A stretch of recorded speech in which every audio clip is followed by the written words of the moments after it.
Hello everyone, study for you में आपका स्वागत है। आज हम देखेंगे बीपीएससी का 1992 से लेकर 2019 तक जितने भी प्रीवियस क्वेश्चन हैं हम सारे देखेंगे इस वीडियो में। जो कि प्राचीन भारत का इतिहास है वो एक ही वीडियो में हम पूरा देख लेंगे। तो आइए हम स्टार्ट करते हैं आज का क्लास। और ये है भारतीय इतिहास का प्राचीन भारत का इतिहास, जो कि एक एक क्वेश्चन बीपीएससी के पहले पूछा गया है। तो आप उसमें देख सकते हैं क्वेश्चन में कि बीपीएससी ने कब कौन सा क्वेश्चन पूछा है। तो आइए हम स्टार्ट करते हैं बिना देरी के। ये देखिए, बीपीएससी ने 2018 में पूछा था, भारत में पशुपालन एवं कृषि के प्राचीनतम साक्ष्य प्राप्त हुए हैं। तो भारत में जो पशुपालन एवं कृषि के प्राचीनतम साक्ष्य प्राप्त हुए वो मेहरगढ़ से हुआ है। ऑप्शन नंबर डी हमारा हो जाएगा करेक्ट आंसर। ये क्वेश्चन बीपीएससी ने पूछा है 2000 में, जो कि 44वां बीपीएससी का एग्ज़ाम था प्री का। निम्नलिखित में से किसको कैल्कोलिथिक युग भी कहा जाता है? तो कैल्कोलिथिक युग कहा जाता है ताम्र पाषाण युग को। ताम्र पाषाण युग मतलब होता है जो ताम्र पत्थर होता है, ताम्र, और पाषाण में पत्थर, और युग पाषाण में पत्थर होता है। हड़प्पा में मिट्टी के बर्तनों पर सामान्यतः किस रंग का उपयोग हुआ था? तो हड़प्पा में जो मिट्टी के बर्तन हैं उसमें लाल रंग के उपयोग होता था। तो ऑप्शन नंबर हमारा ए हो जाएगा लाल रंग करेक्ट आंसर।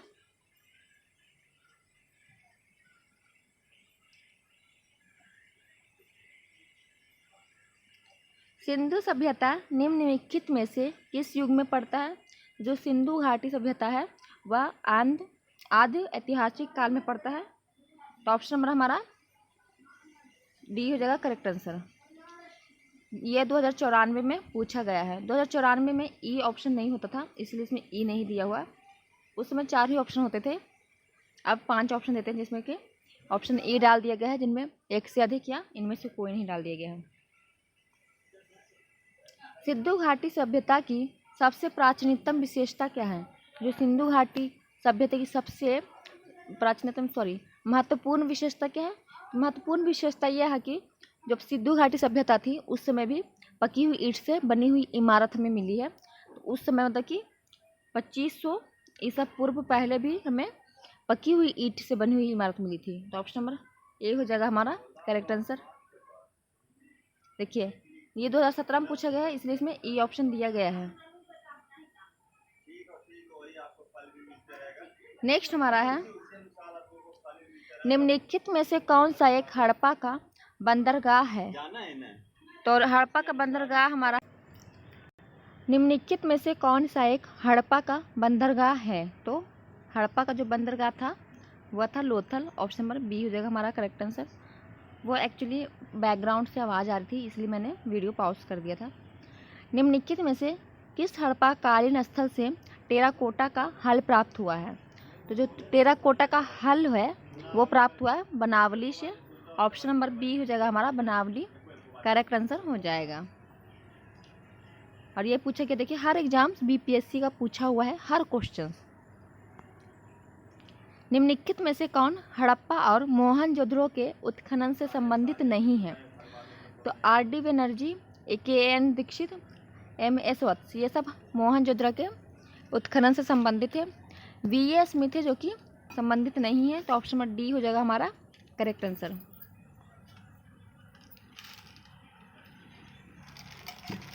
बोगज कोई का महत्व इसलिए है, तो बोगज कोई का महत्व इसलिए है क्योंकि वहाँ जो अभिलेख प्राप्त हुए हैं उसमें वैदिक देवी एवं देवताओं का वर्णन मिलता है।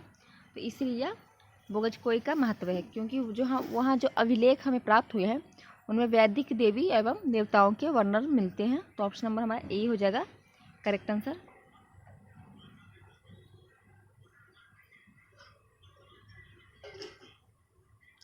प्रसिद्ध 10 राजाओं का युद्ध किस नदी के तट पर हुआ था?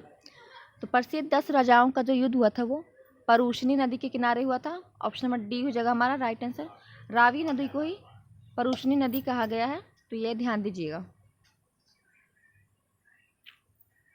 ऋग्वेद का कौन सा मंडल पूर्णतः सोम को समर्पित है? तो जो सोम होता था वो पेयजल होता था, अब वो समर्पित है ऋग्वेद के 9वें मंडल में। तो सोम रस नहीं पीना है, इस तरह से आप याद कर सकते हैं। सोम रस नहीं पीना है, नहीं मैंने 9वां, नो। तो ऑप्शन नंबर सी हो जाएगा हमारा करेक्ट आंसर।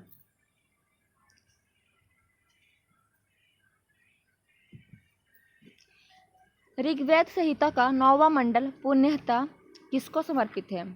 तो वही हमने अभी पीछे देखा है कि 9वां मंडल किसको समर्पित है, तो सोमरस में नहीं पीना है। तो ये ट्रिक हमने बताया है सोम और इस पेय का नामाकृत देवता को। तो ऑप्शन नंबर हमारा डी हो जाएगा राइट आंसर। गायत्री मंत्र किस पुस्तक में मिलता है? तो गायत्री मंत्र हमें ऋग्वेद में मिलता है। ऑप्शन नंबर सी हो जाएगा हमारा करेक्ट आंसर।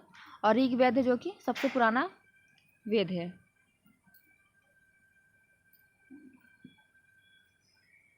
महावीर स्वामी का जन्म कहाँ हुआ था?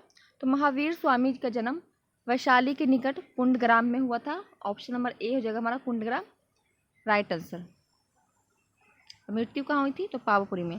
देखिए ये क्वेश्चन बहुत बार पूछा गया है, 1997 में, 2005 और 2011 में भी पूछा गया है और 12 में भी पूछा गया होगा।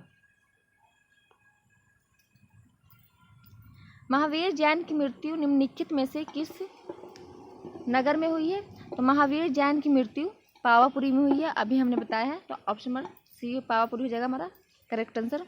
पावापुरी घूमने का जगह है जहाँ की महावीर जैन जी की मृत्यु हो गई थी। महावीर जैन भगवान है, उनके बचपन का क्या नाम था? तो वर्धमान उनका नाम था बचपन का। महावीर जो भगवान महावीर का प्रथम शिष्य था, जो भगवान महावीर के जो प्रथम शिष्य थे वो उनका दामाद जमाली था। ऑप्शन नंबर ए जमाली हो जाएगा हमारा राइट आंसर।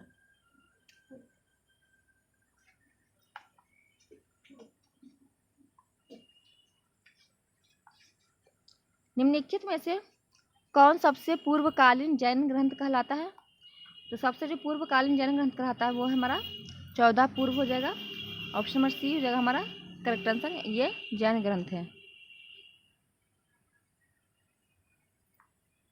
महात्मा बुद्ध ने अपना पहला धर्म चक्रवर्तन किस स्थान पर दिया? तो जब महात्मा बुद्ध ने अपना पहला धर्म दिया था, मतलब धर्म का प्रचार किया था, तो उसे धर्म चक्र प्रवर्तक कहते हैं। और वो पहला अपना जो धर्म का ज्ञान देते हैं वो सरनाथ में देते हैं, पहला उपदेश धर्म का। तो ऑप्शन नंबर बी हो जाएगा सरनाथ हमारा करेक्ट आंसर। और लुम्बिनी में महात्मा बुद्ध जी की जन्म हुई थी।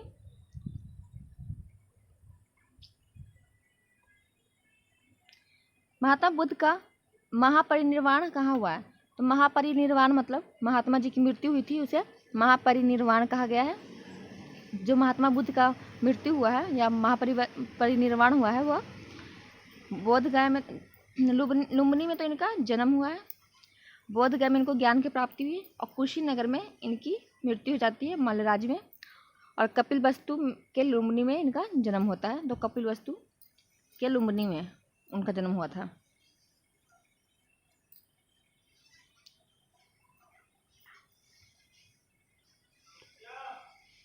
त्रिपिटक किसकी धार्मिक पुस्तक है?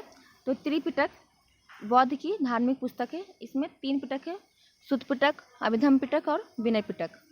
तो यह बुद्ध भगवान के धार्मिक ग्रंथ है। ऑप्शन नंबर डी हो जाएगा हमारा करेक्ट आंसर। बौद्ध की धार्मिक ग्रंथ है त्रिपिटक।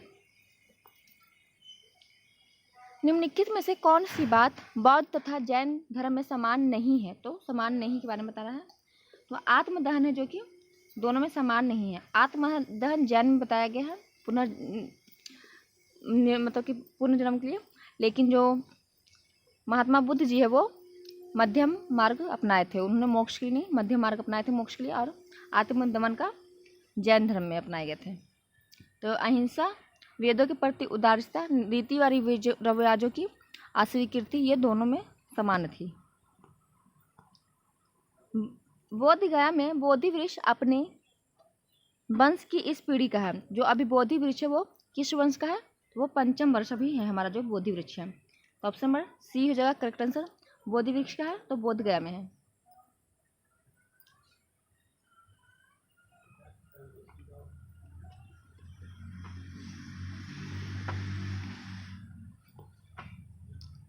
बराबर की गुफाओं का उपयोग किसके आश्रय गृह के रूप में किया जाता है? तो बराबर की गुफाएं हैं जो कि बनवाए थे अशोक ने, और आजीविकों के आश्रय गृह के रूप में इसका उपयोग किया जाता था। तो ऑप्शन नंबर ए हो जाएगा हमारा आजीविकों ने। आजीविकों के लिए बराबर की पहाड़ियाँ गुफाएं बनाई गई थी और इसको अशोक ने बनवाया था।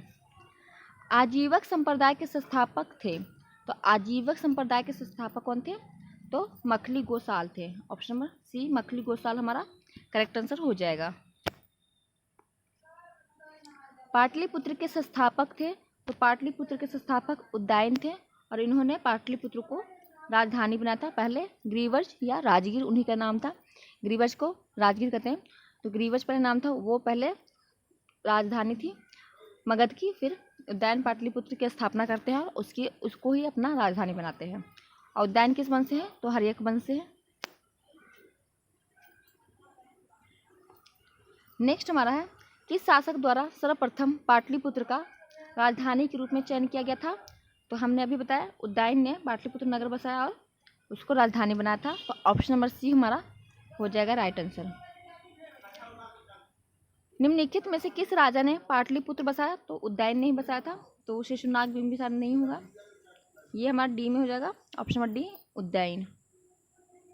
हर्यक वंश से संबंधित था और अजातशत्रु का बेटा था, और अजातशत्रु ने अपने पिता बिंबिसार की हत्या कर दी थी, जो कि ये तीनों हर्यक वंश से है, और अजातशत्रु की हत्या उदयन कर देता है। विश्व का पहला गणतंत्र वैशाली में किसके द्वारा स्थापित किया गया? तो विश्व का पहला गणतंत्र वैशाली राज्य हुआ, जो स्थापित किया गया था किसके द्वारा? तो लिच्छवी के द्वारा। ऑप्शन नंबर डी हो जाएगा हमारा करेक्ट आंसर। विश्व का जो पहला गणतंत्र था वो वैशाली था, ये ध्यान रखिएगा। मगध की प्रारंभिक राजधानी कौन सी थी? तो मगध की प्रारंभिक राजधानी राजगीर थी, जिसे पहले ग्रीवज कहते थे, तो उसका नाम बाद में राजगीर रखा गया। तो ग्रीवज थी और उसके बाद पाटलिपुत्र बनी थी। तो ऑप्शन नंबर हमारा सी हो जाएगा करेक्ट आंसर। अजातशत्रु के वंश का नाम था, तो अजातशत्रु हर्यक वंश से थे अजातशत्रु। ऑप्शन नंबर बी हो जाएगा हमारा करेक्ट आंसर। बिंबिसार, अजातशत्रु और उदयन ये तीनों हर्यक वंश से संबंधित थे। और मौर्य वंश से चंद्रगुप्त मौर्य थे, जिसका स्थापना चंद्रगुप्त मौर्य ने कहा था। हर्यक वंश का बिंबिसार ने किया था। नंद वंश का महापद्मनंद ने किया था, और गुप्त का श्रीगुप्त ने किया था स्थापना। और ये बीपीएससी 2011 में पूछा हुआ क्वेश्चन है। सेंट्रोकोटस से चंद्रगुप्त मौर्य की पहचान किसने की? सेंट्रोकोटस से चंद्रगुप्त मौर्य की पहचान करते हैं William Jones. Option number A हो जाएगा हमारा करेक्ट आंसर। सेंट्रोकोटस से जो चंद्रगुप्त मौर्य की पहचान करते हैं वो विलियम जोन्स थे, और ये 2008 में बीपीएससी ने पूछा। 48 और 52 दो बार पूछा गया है।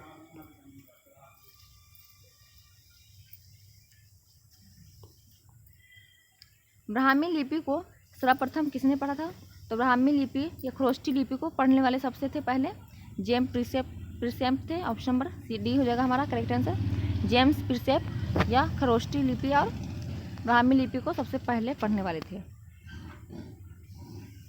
ये यूपीपीसी में मतलब कि पूछा गया है मेंस में, और बीपीएससी में भी पूछा गया है। बीपीएससी में तो हर क्वेश्चन बीपीएससी से रिलेटेड है, मतलब कि पूछा गया हुआ है, प्रीवियस क्वेश्चन है, क्योंकि ये बुक ही है बीपीएससी प्रीवियस क्वेश्चन का। मेगास्थनीज की पुस्तक का नाम क्या है? तो मेगास्थनीज जो कि सेल्यूकस निकेटर का दूत था, वो अपने दूत को भेजा था चंद्रगुप्त मौर्य के पास, और मेगास्थनीज है जिन्होंने अपनी पुस्तक इंडिका लिखी है, और इन्होंने इंडिका लिखी है, तो ये ऑप्शन नंबर डी हो जाएगा। इनका पुस्तक का नाम क्या हो जाएगा? तो इंडिका हो जाएगा। इन्होंने अपनी पुस्तक को 7 भागों में बांटा है। इंडिका के लेखक कौन है? तो मेगास्थनीज ही हो जाएंगे। ऑप्शन नंबर बी मेगास्थनीज हो जाएंगे हमारा करेक्ट आंसर।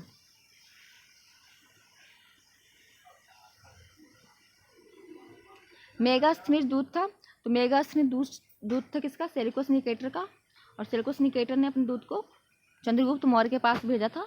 तो ऑप्शन नंबर ए हो जाएगा हमारा करेक्ट आंसर। कितने क्वेश्चन हमने किए? अभी 35 क्वेश्चन कर लिए हैं, 100+ क्वेश्चन इसमें है। अंतिम मौर्य सम्राट था, तो मौर्य सम्राट का जो अंतिम था वह था Brihadatta. Option number D Brihadatta हमारा राइट आंसर हो जाएगा। किस अभिलेख में रुद्रदामन प्रथम की विभिन्न उपलब्धियां वर्णित है? तो जूनागढ़ अभिलेख में जो रुद्रदामन प्रथम की विभिन्न उपलब्धियां वर्णित है। ऑप्शन नंबर ए जूनागढ़ हो जाएगा हमारा राइट आंसर। और यह बीपीएससी 2011 में पूछा हुआ है। निम्नलिखित राजाओं में से किसका जैन धर्म के प्रति भारी झुकाव था? तो इनमें से कौन से राजा थे जिनका, ये देखिए बीपीएससी 2008 में पूछा गया है। तो इनमें से दशरथ, बृहदर्ष, अहुबुक्स और खारवेल में से जैन धर्म के प्रति जो भारी झुकाव था वो खारवेल का था। ऑप्शन नंबर सी हो जाएगा हमारा राइट आंसर। हाथी गुफा किससे संबंधित है? तो खारवेल से ही है।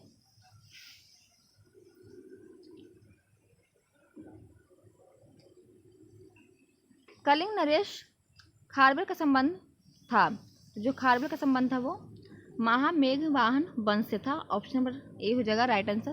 अब क्वेश्चन आपको थोड़ा लय कठिन, ये साउथ का हिस्ट्री आ गया है। ये 60 और 62 बीपीएससी 2016 में पूछा गया क्वेश्चन है। देखिए 16 में ये ऑप्शन डाल दिया गया था, 11 में नहीं डाला गया था। तो कलिंग नरेश खारवेल का संबंध महामेघवाहन वंश से है। तो ऑप्शन नंबर ए हो जाएगा हमारा करेक्ट आंसर। प्राचीन भारत का नेपोलियन किसे कहा जाता है? तो प्राचीन भारत का जो नेपोलियन है वो समुद्रगुप्त को कहा जाता है। और ये 2015 में 56 और 59वां बीपीएससी में पूछा गया है। तो समुद्रगुप्त को प्राचीन भारत का नेपोलियन कहा जाता है। ऑप्शन नंबर डी हो जाएगा हमारा करेक्ट आंसर। और समुद्रगुप्त है जो कि गुप्त वंश से संबंधित है। गुप्त सम्राट जिसने हुनों को पराजित किया था, तो हुनों को पराजित करने वाला था गुप्त का वंश का स्कंदगुप्त। ऑप्शन नंबर सी गुप्त ने हुनों को पराजित किया था।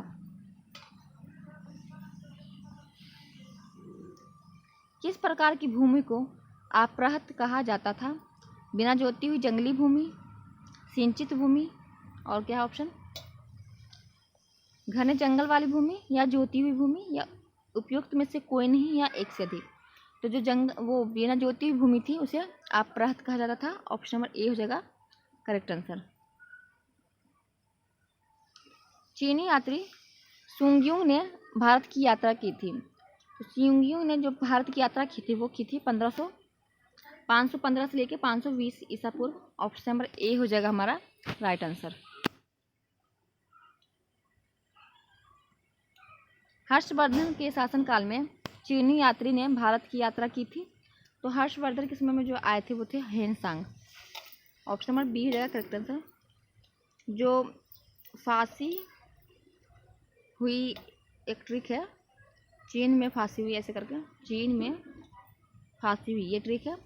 तो जो चीनी यात्री आए थे सबसे पहले कौन आए थे? फाहियान, दूसरा कौन आए थे? सुंगयुंग, फिर उसके बाद हेनसांग, फिर इत्सिंग आए थे।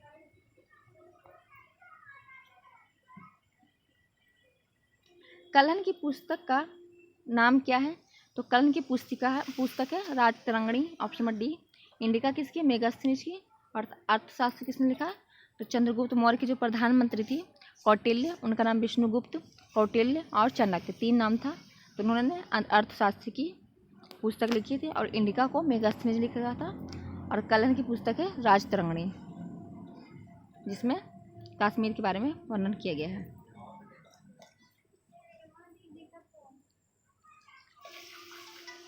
ओदंतपुरी शिक्षा केंद्र निम्न में से किस राज्य में अवस्थित है? तो ओदंतपुरी शिक्षा का केंद्र बिहार राज्य में अवस्थित है। ऑप्शन नंबर बिहार में अवस्थित है, बिहार में। ऑप्शन नंबर बी हो जाएगा राइट आंसर।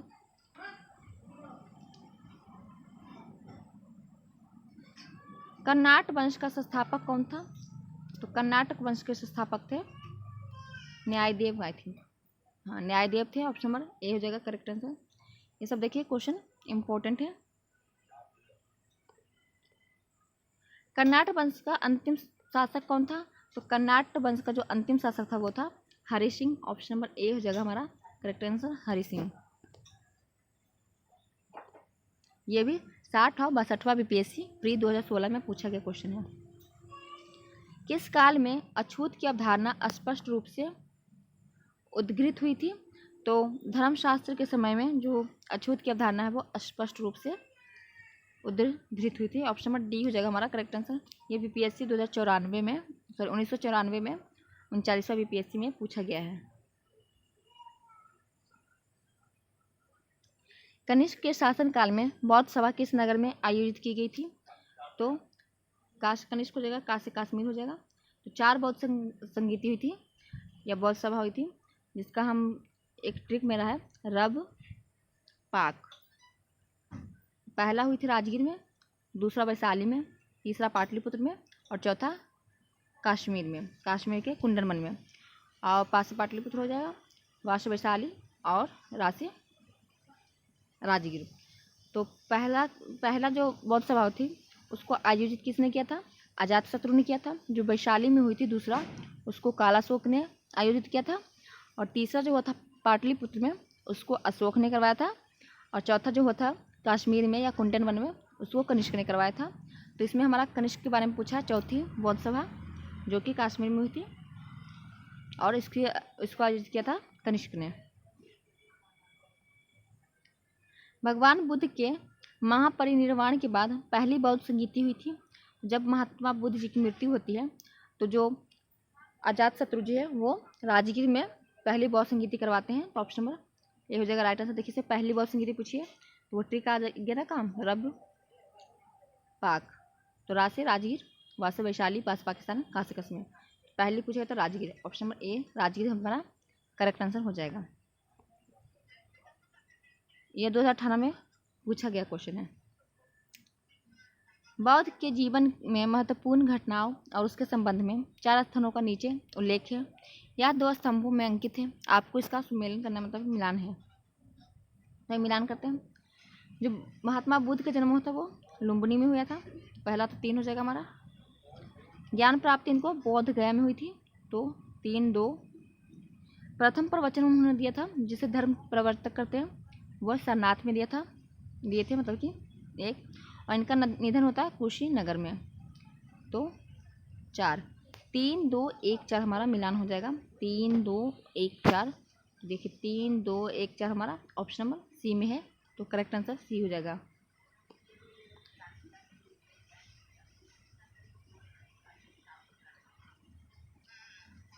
बोध गया में महाबोधि मंदिर बनाया गया। जहाँ जो बोध गया है वहाँ पे मतलब कि गौतम बुद्ध को ज्ञान की प्राप्ति हुई थी और वहाँ पे महाबोधि मंदिर भी बनवा दिया गया है। तो ऑप्शन नंबर बी हो जाएगा करेक्ट आंसर। ये बिहार मतलब कि बीपीएससी बिहार का पीसीसी एग्जाम है, तो इसलिए बिहार से क्वेश्चन रिलेटेड पूछा जाता है। गौतम बुद्ध को एक देवता का स्थान किस राजा के युग में प्राप्त हुआ था? तो जो गौतम बुद्ध है उनकी मूर्ति की पूजा कनिष्क के समय में होती है और उन्हें देवता का स्थान प्राप्त होता है। तो ऑप्शन नंबर बी कनिष्क हो जाएगा हमारा राइट आंसर। ईसा पूर्व 6ठी सदी में विश्व की प्रथम गणतंत्रात्मक व्यवस्था हुई थी। तो हमने अभी देखा पीछे वैशाली में हुई थी सबसे पहले प्रथम गणतंत्रात्मक व्यवस्था। तो ऑप्शन नंबर ए हो जाएगा करेक्ट आंसर। मुगल चित्रकला किसके नेतृत्व में अपने शीर्ष बिंदु पर था? तो मुगल जो चित्रकला है वो अपने नेतृत्व में, किसके नेतृत्व में? तो जहांगीर के समय में जो चित्रकला है वो बहुत शीर्ष पे था। ऑप्शन नंबर ए हो जाएगा करेक्ट आंसर।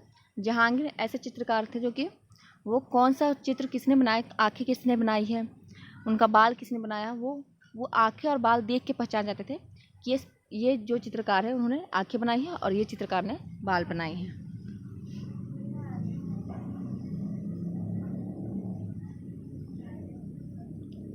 16 महाजनपदों की सूची उपलब्ध है। तो अंगुत्तर निकाय में 16 महाजनपदों की उपलब्ध है, तो अंगुत्तर निकाय हो जाएगा राइट आंसर। और ये 2019 में भी क्वेश्चन पूछा गया है और 3-4 में भी पूछा गया है।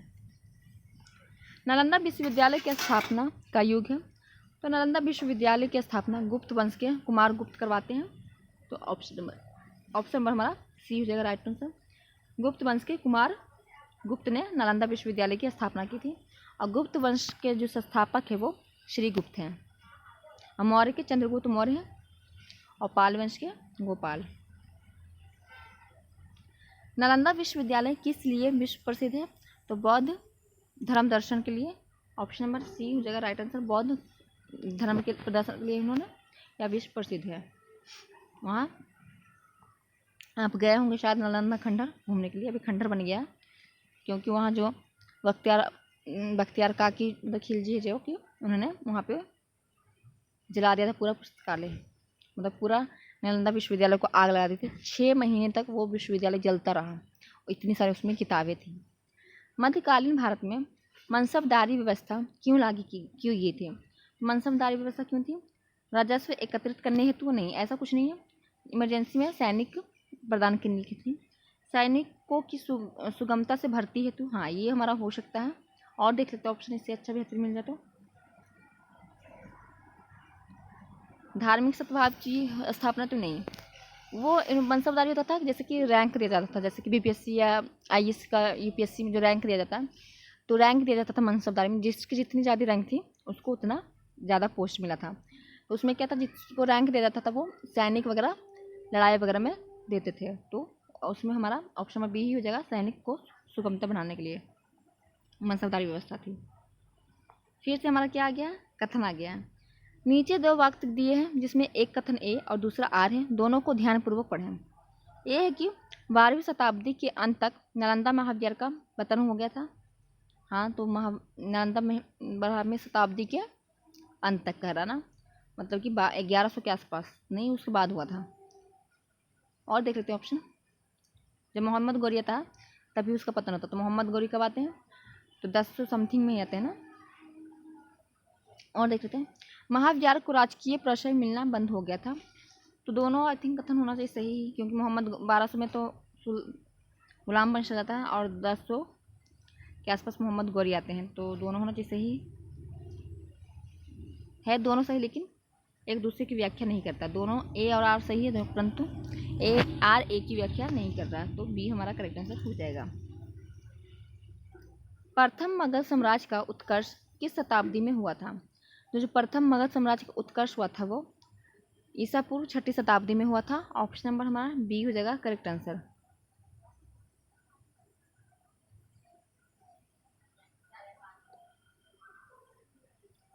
मगध की राजधानी कौन सी थी? तो इसमें इसलिए इसमें स्टार दिया गया है क्योंकि ये नहीं बोली गई है कि पहले कौन सी थी, क्योंकि मगध की राजधानी राजगीर भी थी, पाटलिपुत्र भी थी और वैशाली भी थी। क्यों पहले तो राजगीर थी, फिर उदयन आए, उन्होंने पाटलिपुत्र बनाया अपनी राजधानी, और जो काला शोक आए थे वो वैशाली को बनाए थे।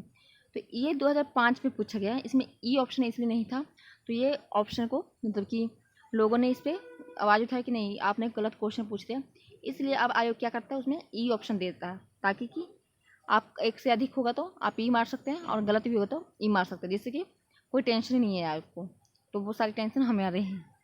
तो जैसे कि इसमें ई ऑप्शन रहता तो हम ई मारते एक से अधिक, क्योंकि पाटलिपुत्र, वैशाली और गृह तीनों थे, लेकिन इसमें ये नहीं शामिल किया गया है कि प्रथम कौन सा पूछा, तो इसमें तो तीनों ही थे, तो हम ये तीनों ही एक से अधिक मारेंगे ऑप्शन। अब प्रथम पूछता तो ग्रीवंश था। नंदवंश के पश्चात मगध पर किस राजवंश ने शासन किया था? तो नंदवंश के पश्चात मौर्य वंश आया, जो घनानंद था उनको हरा के जो चंद्रगुप्त मौर्य है वो राजा बनते हैं और मौर्य वंश की स्थापना करते हैं घनानंद को हरा के। तो नंदवंश का अंतिम शासक कौन था? तो घनानंद ही हो जाएगा हमारा राइट आंसर। किसके ग्रंथ में चंद्रगुप्त मौर्य का विशिष्ट रूप से वर्णन हुआ है? तो विशाख दत्त की जो पुस्तक है उसमें चंद्रगुप्त मौर्य का विशिष्ट वर्णन हुआ है, तो ऑप्शन नंबर हमारा सी हो जाएगा। विशाख दत्त की बुक है वो है मुद्रा राक्षक।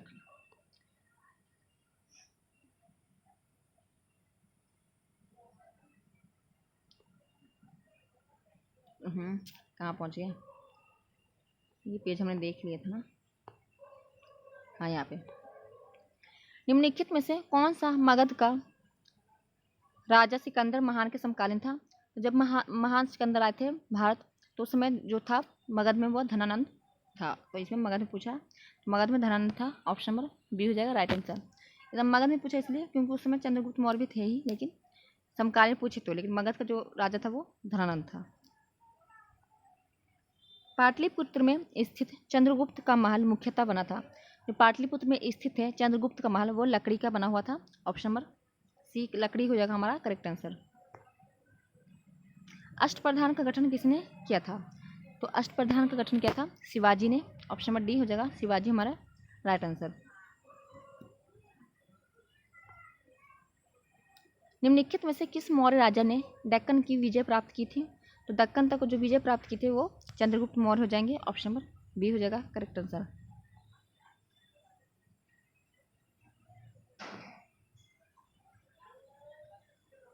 अभिलेख जिसमें यह प्रमाणित होता कि चंद्रगुप्त का प्रभाव पश्चिम भारत पर था। तो कलिंग शिलालेख से, अशोक का गिरनार अभिलेख से, जूनागढ़ अभिलेख से और शोपरा अभिलेख से। तो जो होगा हमारा इसमें पश्चिम तक बोल रहा है ना, तो पश्चिम तक हमारा हो जाएगा रुद्रदामन का जूनागढ़ अभिलेख। ऑप्शन में सी हो जाएगा राइट आंसर।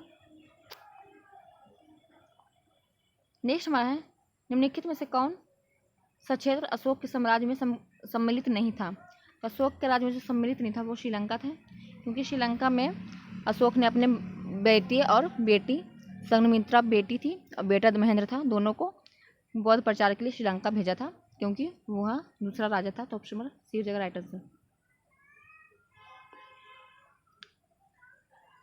अशोक के शासन काल में बौद्ध सभा किस नगर में स्थापित आयोजित की गई थी?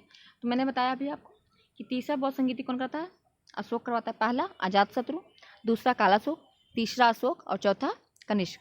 तो तीसरा जो बौद्ध सभा होती है वो आयोजित कनिष्क करवाता है, और तीसरा कौन था? ट्रिक देख लीजिए आप, रब पाक। तो ये पहला राजगीर, दूसरा वैशाली, तीसरा पाटलिपुत्र।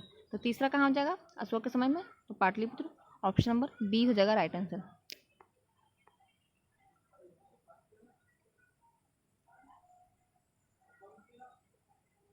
अशोक के शिलालेखों में प्रयुक्त भाषा है। तो अशोक के जो शिलालेख है उसमें प्रयुक्त भाषा है वो है प्राकृतिक भाषा है। ऑप्शन नंबर बी हो जाएगा राइट आंसर। निम्नलिखित में से कौन सी प्राचीन भारत की कौन सी लिपि है जो दाहिने से बाईं ओर लिखी जाती है? जैसे कि हम लिखते हैं रब पाक इस तरह से, लेकिन ये हमारा क्या हो गया, हम बाएं से दाहिने लिख रहे हैं। लेकिन हम अगर लिखें इसे रब पाक, तो ये हमारा क्या हो गया, दाहिने से बाएं हमने लिखा, तो ये उल्टा हो गया। तो ये खरोष्टी भाषा में प्रयुक्त होता है। तो ऑप्शन नंबर सी हो जाएगा, खरोष्टी भाषा में क्या होता है, दाहिने से बाएं की ओर लिखी जाती है।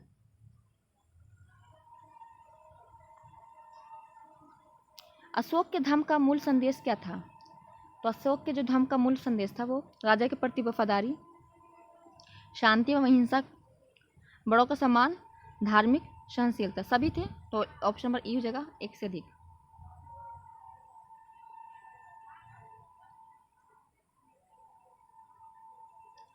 केवल वह स्तंभ जिसमें अशोक ने स्वयं को मगध का सम्राट बताया है। तो अशोक ने स्वयं को मगध का सम्राट बताया है भाब्रू स्तंभ में। ऑप्शन नंबर डी हो जाएगा राइट आंसर। अपने शिलालेख में अशोक ने किस नाम से जाने जाते हैं? तो प्रियदर्शनी। उन्होंने अपने शिलालेख में अपने आप को प्रियदर्शनी बताया है कि मैं प्रियदर्शी नाम दिया गया है लास्ट में, इसकी कोई अभिलेख लिख दिया उन्होंने, लास्ट में शिलालेखों पे प्रियदर्शनी लिख दिए हैं। तो ऑप्शन नंबर बी हो जाएगा करेक्ट आंसर, प्रियदर्शी। कौटिल्य के अर्थशास्त्र में किस पहलू पर प्रकाश डाला जाता है? तो ये देखिए बुक का नाम है अर्थशास्त्र, है ना, लेकिन अर्थशास्त्र क्या हो जाएगा हमारा, मतलब कि इकोनॉमिक्स बुक हो जाएगा, तो इसमें पैसे वगैरह के बारे में होना चाहिए, आर्थिक विकास के बारे में। लेकिन नहीं, जो कौटिल्य का अर्थशास्त्र है वो राजनीतिक नीतियाँ हैं, इसलिए क्वेश्चन बार बार पूछा जाता है। ऑप्शन नंबर बी हो जाएगा राइट आंसर। कौटिल्य की पुस्तक अर्थशास्त्र किस विषय पर आधारित है? तो आर्थिक संबंध पे नहीं है। देखिए पहला ऑप्शन इसलिए है क्योंकि अर्थशास्त्र आर्थिक संबंध से होना चाहिए, लेकिन कौटिल्य का तो ये गलत हो जाएगा। शासन के सिद्धांत और अभ्यास, ये हमारा सही है। विदेश नीति और धन संचय, तो ऑप्शन नंबर बी हो जाना चाहिए करेक्ट आंसर। एक से अधिक इसलिए दे दिया क्योंकि उसमें विशेष विदेश नीति के बारे में बताया गया है, धन कैसे संचय करना ये भी बताया गया, इसलिए ऑप्शन बी आयोग ने सही माना है। और आर्थिक संबंध के बारे में मतलब कि सब कुछ पूरा कैसे राज्य चलाना है ना, जो कौटिल्य की अर्थशास्त्र बुक है उसमें सब बताया गया कैसे राजा को राज्य चलाना चाहिए। मेगास्थनीज ने भारतीय समाज को कितनी श्रेणियों में विभाजित किया? मैंने पीछे बताया था आपको, उन्होंने 7 श्रेणियों में विभाजित किया था। ऑप्शन नंबर डी हो जाएगा राइट आंसर। मेगास्थनीज ने अपनी पुस्तक इंडिका में समाज को 7 श्रेणियों में विभाजित किया है, तो इंडिका बुक्स में ये भी ध्यान दीजिएगा। मौर्य समाज का 7 वर्गों में विभाजन का विशेष रूप उल्लेख किया गया है।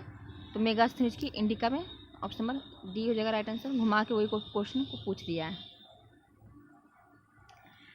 Periplus of the Erythraean sea किसने लिखी है?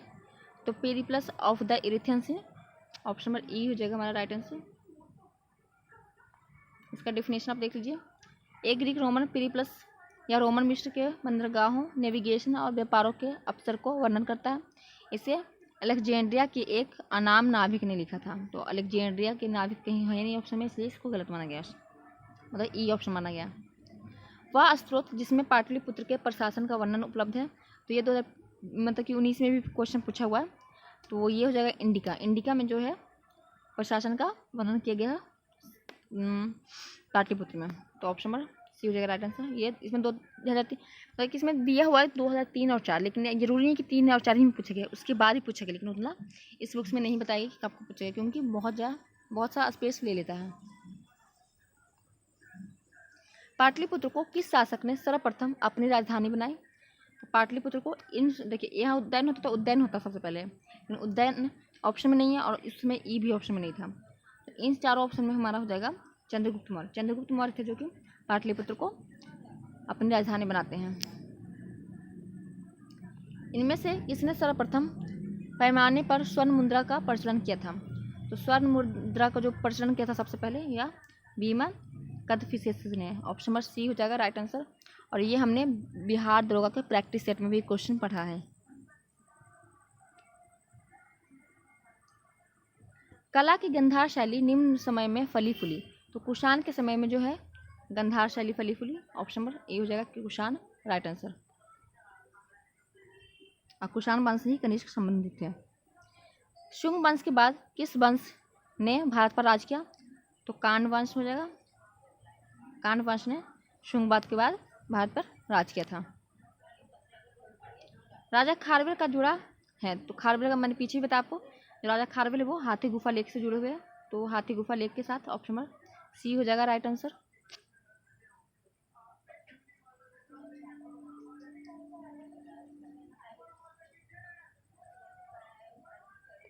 नगरों का कार्मिक पतन किस काल की एक महत्वपूर्ण विशेषता है? तो जो नगरों का कार्मिक पतन हुआ वो गुप्त काल की महत्वपूर्ण विशेषता है। ऑप्शन नंबर ए हो जाएगा राइट आंसर। निम्नलिखित में से कौन सा बंदरगाह गुप्त काल में उत्तर भारतीय व्यापार के लिए उपयोग किया जाता था? तो गुप्त काल में उत्तर भारतीय व्यापार के लिए उपयोग किया जाता था कौन सा बंदरगाह? तो वो था ताम्रलिप्ति। ऑप्शन नंबर बी हो जाएगा राइट आंसर। किस शासक वंश ने मंदिरों एवं ब्राह्मणों को सबसे अधिक ग्राम अनुदान में दिए थे? तो वो थे गुप्त वंश। ऑप्शन नंबर ए हो जाएगा राइट आंसर।